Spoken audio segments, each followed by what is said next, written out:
નમસ્કાર મારા સનાતની પરિવાર, આધ્યાત્મની દુનિયામાં આપ સર્વેનું ખૂબ ખૂબ સ્વાગત છે. મિત્રો, આજે આપણે વાત કરવાના છીએ શ્રીમદ ભગવદ્ ગીતાના ગુજરાતી અનુવાદ અંતર્ગત અધ્યાય 6 આત્મસંયમ યોગ. આત્મસંયમ યોગ એને અભ્યાસ યોગ પણ કહેવાય છે. શ્રી કૃષ્ણ ભગવાને કહ્યું કે હે અર્જુન, જે કર્મ ફળની ઈચ્છાનો ત્યાગ કરી કેવળ કર્તવ્ય બુદ્ધિથી શાસ્ત્રએ ઉપદેશેલા પોતાના કર્મને કરે છે તે સંન્યાસી અને યોગી છે. જે ફક્ત અગ્નિ તથા ક્રિયાઓનો ત્યાગ કરનાર છે તે સંન્યાસી પણ નથી અને યોગી પણ નથી. લોકો જેને સંન્યાસ કહે છે તેને યોગ માનો. કર્મફળ વગર અને સંકલ્પના ત્યાગ વગર કોઈ પણ યોગી થઈ શકતો નથી, કારણ કે ફળ સંકલ્પના ત્યાગથી જ નિશ્ચિત મનવાળો યોગી બની શકે છે.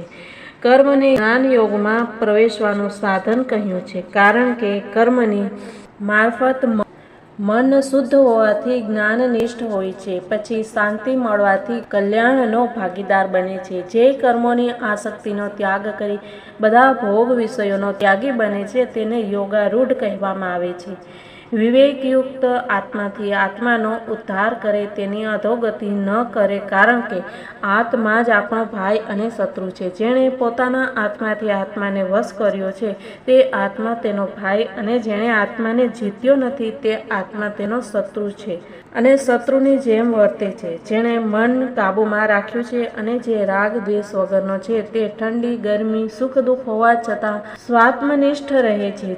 જે જ્ઞાન એટલે કે શાસ્ત્ર અથવા ગુરુના ઉપદેશથી અને વિજ્ઞાન એટલે કે અનુભવને લીધે ઈચ્છા રહિત, નિર્વિકાર અને જીતેન્દ્રિય છે અને પથ્થર સોનાને સમાન સમજે છે, અર્થાત પથ્થરનો ત્યાગ કરવાની અને સોનાને ગ્રહણ કરવાની જેનામાં બુદ્ધિ નથી તે યોગારૂઢ યોગી છે. સુહૃદય મિત્ર અને અરી એટલે કે હિત કરનાર અને શત્રુ બંનેમાં સુહૃદય હોય છે, પ્રેમાળ હોય છે, ઉદાસીન, મધ્યસ્થ અને દ્વેષ એટલે કે પક્ષપાત વગરનો બંનેમાં રહે છે. એટલે કે મધ્યસ્થ એટલે પક્ષનો હિત કરનાર અને દ્વેષ કરનાર બંનેમાં સમ રહે છે.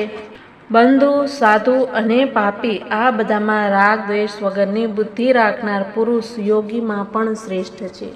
યોગારૂઢ પુરુષ એકલો રહે, હંમેશા એકાંતમાં વાસ કરે, મન અને શરીરને કાબૂમાં રાખે, ઈચ્છા રહિત, નિરાહાર રહે, કોઈ વસ્તુનો સંગ્રહ ન કરે, મનને પરમેશ્વરના ધ્યાનમાં રાખે, પવિત્ર સ્થાનમાં દર્ભના આસન પર મૃગચર્મ પાથરી અને તેના ઉપર વસ્ત્ર પાથરે, પરંતુ તે આસન ન વધારે ઊંચું હોય કે ન વધારે નીચું હોય. તે આસન પર બેસી અને મન અને ઇન્દ્રિયોની ક્રિયાઓને કાબૂમાં રાખી અંતઃકરણની શુદ્ધિ માટે યોગાભ્યાસ કરે.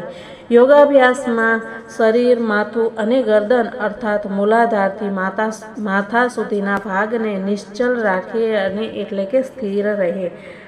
પોતાના નાકના આગળના ભાગ સામે જોવાનું અને કોઈ તરફ નજર નહીં કરવાની. શાંત ચિત્તે નિર્ભય બ્રહ્મચર્ય વ્રતમાં સ્થિર રહી અને બધી બાજુથી મનને રોકી અને મારામાં મન પરોવે અને યોગનું સાધન કરે. આ પ્રકારે મનને કાબૂમાં રાખનાર યોગી યોગમાં નિશ્ચિત મન રાખી પોતાના આત્માને હંમેશા યોગમાં તત્પર રાખે છે.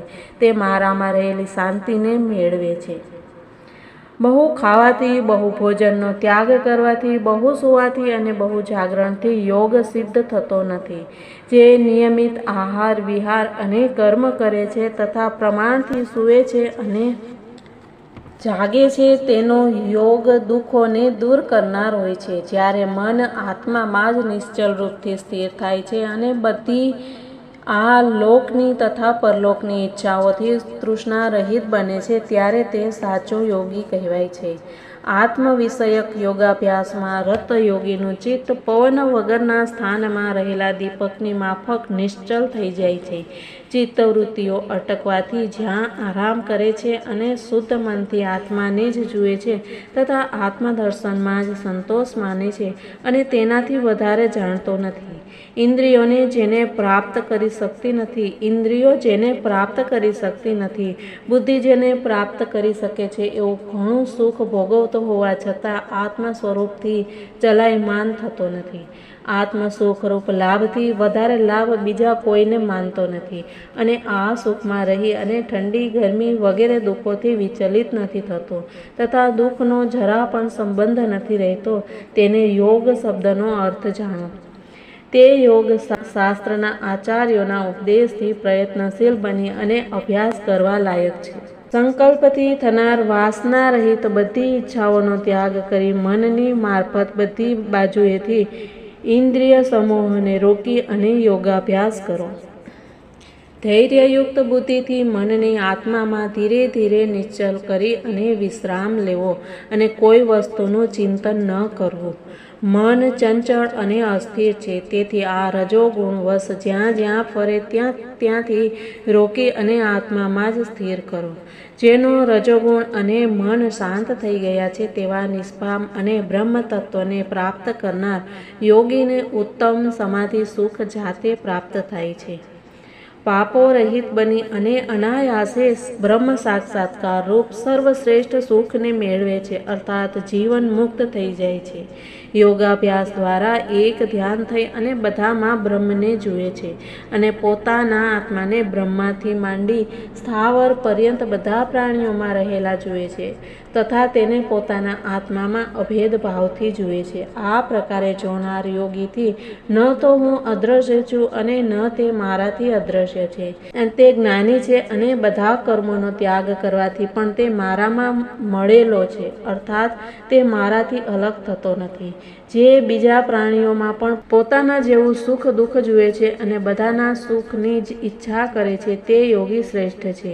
અર્જુને કહ્યું કે હે મધુસૂદન, આપે મનના ફક્ત આત્માકાર અવસ્થિ રૂપ યોગના લક્ષણની વાત કરી, પરંતુ મન ચંચળ હોવાથી આ પ્રકારનો યોગ ઘણા સમય સુધી સ્થિર કરી શકાતો નથી. મન સ્વભાવથી જ ચંચળ છે, બળવાન છે અને દ્રઢ છે, તેથી મનને રોકવું તે વાયુને રોકવા જેવું ખૂબ કઠિન સમજું છું. શ્રી કૃષ્ણ ભગવાને કહ્યું કે હે મહાબાહો, મન બહુ ચંચળ છે અને તેને રોકવું તે અત્યંત કઠિન છે, તે તમારું કહેવું સત્ય છે. તો પણ હે કૌંતેય, અભ્યાસ તથા વૈરાગ્યને મારફત તેને રોકી શકાય છે. આત્મસંયમ વગર આ પ્રકારનો યોગ મુશ્કેલ છે તે મારો વિચાર છે, પરંતુ જે અભ્યાસ અને વૈરાગ્ય દ્વારા જીતેન્દ્રિય છે તે આ ઉપાય મારફત યોગ પ્રાપ્ત કરી શકે છે. અર્જુને કહ્યું કે હે કૃષ્ણ, જે પહેલા શ્રદ્ધા સહિત યોગમાં પ્રવૃત્ત થયો પરંતુ યોગ્ય ઉપાય ન કરી શકવાથી અભ્યાસમાં શિથિલતા આવી જાય ત્યારે તે મનુષ્યની સી ગતિ થાય? હે મહાબાહુ, યોગ અને કર્મ એ બંનેથી ભ્રષ્ટ તથા નિરાધાર થઈ અને બ્રહ્મ પ્રાપ્તિના ઉપાયને ન જાણી અને એક વાદળથી જુદા થઈ બીજામાં મળતા પહેલા જ નષ્ટ થનાર મેઘખંડની જેમ શું તે નષ્ટ થઈ જતો નથી? હે કૃષ્ણ, મારા આ સંશયને દૂર કરવાને આપ યોગ્ય છો, કારણ કે આપના સિવાય બીજો કોઈ નથી. શ્રી કૃષ્ણ ભગવાને કહ્યું કે હે પાર્થ, તે મનુષ્યનો આ લોકમાં કે પરલોકમાં નાશ થતો નથી, કારણ કે સારું કામ કરનાર દુર્ગતિને પામતો નથી. જે યોગભ્રષ્ટ છે તે પુણ્યાત્માઓના લોકમાં બહુ વર્ષ સુધી વાસ કરી અને સદાચાર સંપન્ન શ્રીમાનોના ઘરમાં જન્મ લે છે અથવા યોગનિષ્ઠ જ્ઞાનીઓના કુળમાં જન્મ લે છે. આવો જન્મ મોક્ષનું કારણ હોવાથી અત્યંત દુર્લભ છે.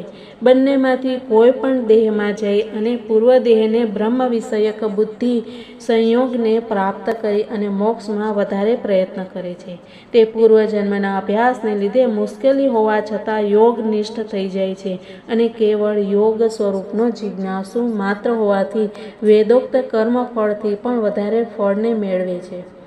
આ પ્રકારે થોડો પ્રયત્ન કરનાર યોગી પણ પરમ ગતિનો ભાગીદાર બને છે. ત્યારે ઉત્તરોત્તર વધારે પ્રયાસ કરનાર યોગાભ્યાસી પાપરહિત થઈ અને અનેક જન્મોના યોગાભ્યાસથી સમ્યક જ્ઞાની થઈ અને શ્રેષ્ઠ ગતિનો ભાગીદાર બને છે. એ બાબતમાં કહેવા જેવું જ શું છે?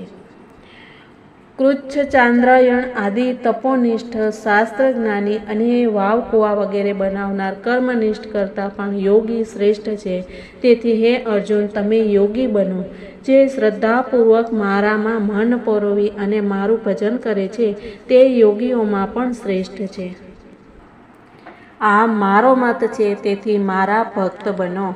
ઇતિ શ્રીમદ ભગવદ્ ગીતામાં શ્રી કૃષ્ણ અર્જુન સંવાદમાં અભ્યાસ યોગ નામનો 6ઠ્ઠો અધ્યાય સમાપ્ત. મિત્રો, આવતીકાલે જોઈશું 6ઠ્ઠા અધ્યાયનું સાર અને મહાત્મ્ય. ત્યાં સુધી બધાને જય શ્રી કૃષ્ણ. રાધે રાધે. ભારત માતાની જય.